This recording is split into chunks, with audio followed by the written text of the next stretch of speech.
बिस्मिल्लाहिर्रहमानिर्रहीम। अस्सलाम वालेकुम फ्रेंड्स, आई होप आप सब ठीक हैं। Welcome back to my channel. आज मैं आपके साथ शेयर करूंगी बहुत ज़्यादा टेस्टी, मज़ेदार और परफेक्ट से चिकन एंड वेजिटेबल पिज़्ज़ा की रेसिपी।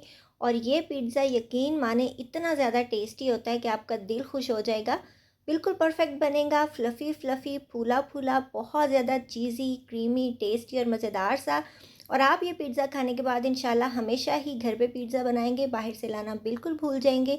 तो आप ये देख सकते हो कि ये कितना ज़्यादा यमी और परफेक्ट सा बना है। पिज़्ज़ा बनाना बिल्कुल भी कोई मुश्किल नहीं है, लेकिन बाज़ार वाले इसको इतना ज़्यादा महंगा करके बेचते हैं ना कि आपका हौसला ही नहीं होता जाके खाने का।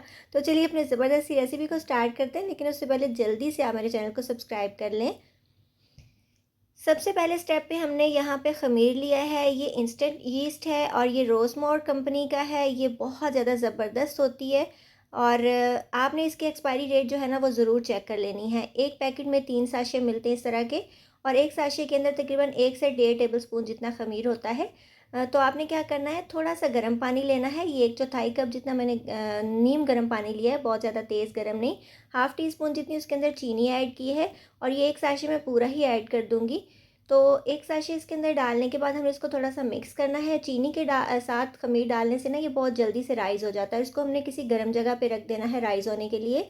अच्छा जी, सेकंड स्टेप पे हमें चाहिए होगा 2 कप मैदा, जिसको अच्छे तरीके से हमने छान लेना है। और अगर आपके पास मैदा छानने के लिए मेजरिंग कप नहीं है, तो आप कोई चाय वाला भी मीडियम सा कप ले सकते हो। तकरीबन 2 टेबल स्पून जितना मैंने इसके अंदर डाला है कुकिंग ऑयल, सॉरी मैंने ऑलिव ऑयल यूज़ किया, आप कुकिंग ऑयल भी कर सकते हो। हाफ़ टी स्पून जितना मैंने डाला है जी इसके अंदर नमक का। और उसके बाद डाल देंगे, ये देखिए माशाल्लाह बहुत झटपट से ये 2-3 मिनट में ही राइज़ हो गया था। इसको मैंने नीम गर्म पानी में डिप करके रखा था, जैसे कि आपने देखा, मिक्स करके चीनी के साथ। तो ये बहुत ही अच्छे तरीके से राइज़ हो गया था और इसको डाल दिया है हमने। अगर डायरेक्ट आप मैदे में डालोगे ना, ये राइज़ नहीं होगा, तो आपका मैदा भी वेस्ट हो जाएगा। इसलिए आपने इसको नीम गर्म पानी के अंदर जो है ना वो राइज़ होने के लिए रखना है चीनी के साथ। अच्छा जी, पानी हमने ऐड कर दिया है ख़मीर वाला, और इसको हम गूँध लेंगे मैदे को। और हमने इसकी ना एक सॉफ्ट सी डो लगानी है। हमने थोड़ा सा और नीम गर्म थोड़ा सा पानी इसके अंदर ऐड किया है। कोई दूध वगैरह डालने की ज़रूरत इसके अंदर बिल्कुल भी नहीं होती, आपकी बहुत परफेक्ट सी डो बन जाती है। कुछ लोग अंडा भी डालते हैं, लेकिन मैं वो भी नहीं डाल रही हूँ।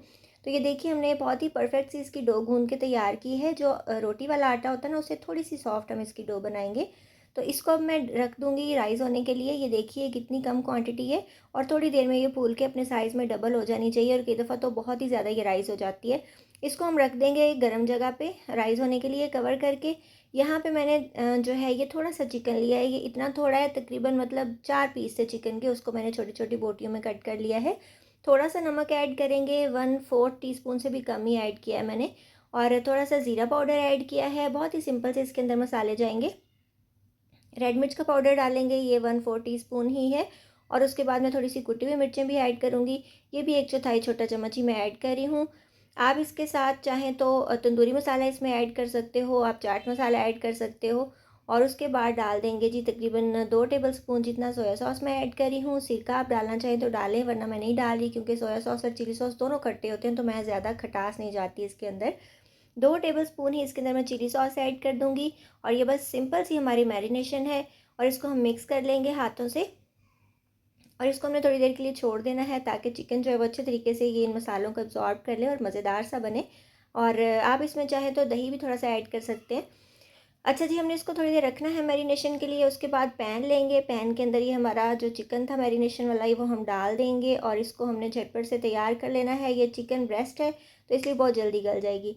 उसी प्लेट के अंदर मैंने 2-3 टेबल स्पून जितना पानी ऐड करके वो भी डाल दिया, ताकि मसाला भी वेस्ट ना हो और चिकन जो है वो जल्दी से गल भी जाए। बहुत ज़्यादा पानी नहीं डालेंगे। तकरीबन 1-1.5 टेबल स्पून जितना मैंने ऑलिव ऑयल इसके अंदर भी ऐड कर दिया है, ताकि चिकन जो है वो हमारा सॉफ्ट और जूसी बने। तो बस आँच को फ्लेम को हमने मीडियम रखना है। इसको थोड़ा सा मिक्स करेंगे और कवर करके पकने के लिए छोड़ देंगे, और थोड़ी देर में ही पानी गल जाएगा और चिकन बहुत ही ज़बरदस्त तरीके से गल जाएगा, क्योंकि बोनलेस चिकन पकने में तो बहुत बिल्कुल भी टाइम नहीं लगाता। और आपने इसको बहुत ज़्यादा देर तक नहीं पकाना। अगर आप चिकन चेस्ट को या बोनलेस चिकन को ज़्यादा देर पकाते हो, तो वो बहुत सख्त और रबड़ी सा हो जाता है, जैसे रबड़ होती है ना, उस टाइप का हो जाता है। तो आपने इस तरह का बिल्कुल भी नहीं करना। आपने इसको बस कवर करके पकाते रहना है। अच्छा जी, इसका कलर मुझे कुछ अच्छा नहीं लग रहा था तो मैंने थोड़ा-सा इसके अंदर ऑरेंज फूड कलर ऐड किया है। आप चाहें तो टिक्का मसाला ऐड कर सकते हो, उसके अंदर ऑलमोस्ट नमक होता ही है, या फिर आप फूड कलर डाल लें जो भी आपको अच्छा लगे, मतलब ग्रीन नहीं डाल दीजिएगा। ऑब्वियसली थोड़ा-सा येलो या ऑरेंज ही अच्छा लगता है। तो ये देखिए माशाल्लाह से हमारा चिकन जो है बहुत ज़बरदस्त से कलर का हो गया। बस पानी ड्राई कर लेंगे और ये तैयार हो जाएगा। उसके बाद ही हमने क्या करना है, यहाँ पे चीज़ लेनी है, और चीज़ जो है ये मेरे पास फ्रोज़न है। ये पिज़्ज़ा चीज़ है, आप चेडर चीज़, मोज़रेला चीज़ दोनों मिक्स भी ले सकते हैं, ये लेकिन ये पिज़्ज़ा चीज़ के नाम से मिलती है और ये तकरीबन मिक्स ही होती है। इसको हमने ग्रेट कर लेना है, मैं मोटी साइड से ग्रेट कर रही हूँ, बहुत बारीक नहीं करेंगे। तो इसको हमने कर लेना जितनी आपको चाहिए हो। घर के पिज़्ज़ा की यही तो मौज होती है ना कि ढेर सारी आप चीज़ें ऐड कर सकते हो, और मुझे तो चीज़ी वाला बहुत ज़्यादा चीज़ी पिज़्ज़ा बहुत अच्छा लगता है। अच्छा जी, इसको कद्दूकश करने के बाद ये थोड़ी-सी मेरे पास सब्जियाँ हैं, शिमला मिर्च, प्याज़ और टमाटर, उसको मैंने लंबाई में कट कर लिया है। इधर हमारा चिकन भी बहुत ही सॉफ्ट और जूसी मज़ेदार सा तैयार हो चुका है। कलर देखिए कितना ज़्यादा ज़बरदस्त और मज़े का आया है। अब हमने क्या करना है, अपना मैदा निकालना है। ये देखिए कितना फूल चुका है, साइज़ में डबल ट्रिपल हो चुका है, और ये देखिए इसके अंदर एयर कितनी ज़्यादा है, एयर बबल्स आपको नज़र आ रहे होंगे। ये लाइट ज़्यादा है तो नहीं नज़र आ रहे। अच्छा जी, ये आपको ये छोटे-छोटे से सुराख नज़र आएँगे, तो ये बहुत अच्छे तरीके से डो राइज़ हुई है, ये एक परफेक्ट डो की निशानी है। इसकी एयर निकालेंगे और छोटा सा इसका पेड़ा बना लेंगे। उसके बाद पिज़्ज़ा की ट्रे लेंगे, ये मेरे पास छोटी सी मुन्नी सी है, इसी को मैं यूज़ कर रही हूँ। इसको थोड़ा सा ग्रीस करना है ताकि पिज़्ज़ा नीचे चिपके नहीं। ये जो पेड़ा हमने बनाया था वो सारा ही इसके अंदर डाल लेंगे, इसको फ्लैट कर लेंगे, हाथों से अच्छे तरीके से फैला लेंगे। और ये छोटे-छोटे से किनारे जो होते हैं ना साइडों पे, वो मैं बना रही हूँ। एक फिंगर या फिर थंब यूज़ करके इसको बना लीजिएगा। और सेंटर से हमने क्या करना है, इसको प्रिक कर देना है कांटे या छुरी के साथ। इससे क्या होगा कि यहाँ से जो मतलब दरमियान में से बहुत ज़्यादा फूलेगा नहीं और किनारों से फूलेगा। तो हमने इसको अच्छे तरीके से प्रिकिंग करने के बाद हमने क्या करना है, पिज़्ज़ा सॉस लगा लेनी है। चिली सॉस हो, पिज़्ज़ा सॉस हो, केचप हो, कुछ भी आप लगा सकते हो, जो भी आपको पसंद हो। तो आपने उसको अप्लाई कर लेना है इसके ऊपर, और बहुत ज़्यादा भी नहीं लगानी, बस मीडियम सी लगानी है। 2-3 टेबलस्पून जितनी मैंने लगाई है इसके ऊपर। उसके बाद डाल देंगे इसके अंदर पिज़्ज़ा चीज़, जो कि मैंने ग्रेट करके कद्दूकश करके रखा हुआ था, उसको अच्छे तरीके से हाथों से हम फैला देंगे। और उसके बाद जो अपना तैयार किया हुआ चिकन था उसके पीसेस में ऐड करी हूँ। ये छोटे से थोड़ा सा बड़ा है, मतलब मीडियम से साइज़ का पिज़्ज़ा बनेगा हमारा। चिकन को फैलाने के बाद मैं सब्जियां भी ऐड करी हूँ, शिमला मिर्च, टमाटर और प्याज।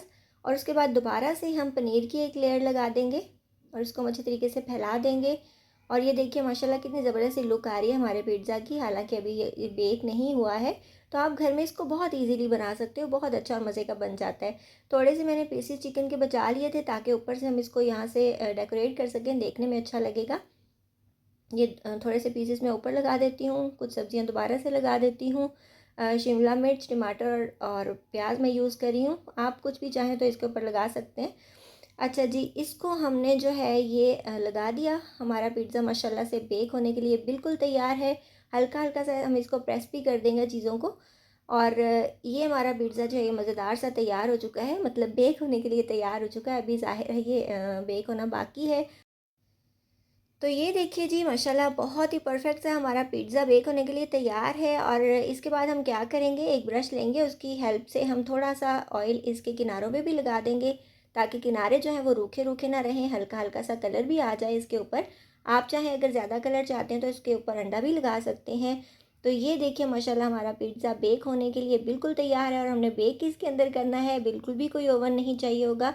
हमने इसको डायरेक्ट पतीले के अंदर बेक करना है। ये पुराना कोई भी पतीला आप ले लीजिएगा, उसको प्री हीट कर लीजिएगा, मतलब 10 से 12 मिनट पहले मैंने हल्की आंच पे इसको गर्म होने के लिए रखा था। उसके अंदर एक स्टैंड रखा है। ये स्टैंड हर एक के पास होता है, अगर आपके पास नहीं है तो आप कोई भी प्लेट वगैरह या कटोरी जो है ना वो उल्टी करके रख सकते हो, उसके ऊपर अपनी पिज़्ज़ा प्लेट आप रख सकते हो।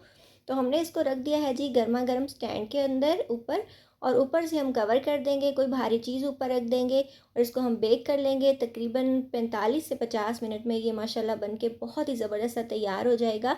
आपने इसको मीडियम फ्लेम पे बेक करना है। अगर तेज़ आंच पे करेंगे तो ये नीचे से जल भी सकता है, और अगर आप बहुत ही स्लो आंच पे रखेंगे तो इसको बेक होने में काफ़ी ज़्यादा टाइम लग जाएगा। तो ये देखिए माशाल्लाह हमारा तकरीबन पौने घंटे के अंदर ज़बरदस्त और मज़ेदार यम्मीएस्ट सा पिज़्ज़ा बन के तैयार हो चुका है।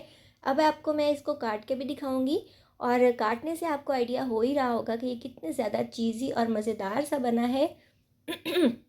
और बोल बोल के मेरा गला खुश्क हो जाता है।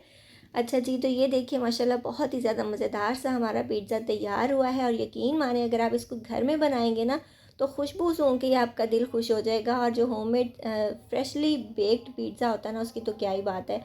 इसको मैंने हाथ से उठाने की कोशिश की थी, लेकिन बहुत ज़्यादा हॉट था। आप देख रहे हो कि इसके अंदर से धुएँ निकल रहे हैं।